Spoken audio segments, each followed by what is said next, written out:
ये दोनों धंधा करने वाले लगते हैं साहब। सर ये सरासर झूठ बोल रहा है। हम दोनों मियाँ बीवी हैं। सर कोई सबूत नहीं है इनके पास। आधी मुजरिम लगते हैं ये मुझे।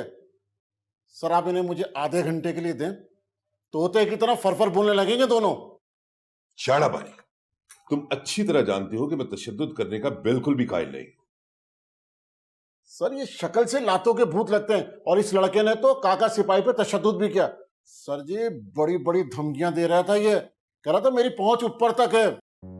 सर ये सरासर झूठ बोल रहे हैं, गलत बयानी कर रहे हैं। अच्छा, तो सच क्या है बेटा? ये लड़की कौन है और कहां से आए हो तुम दोनों?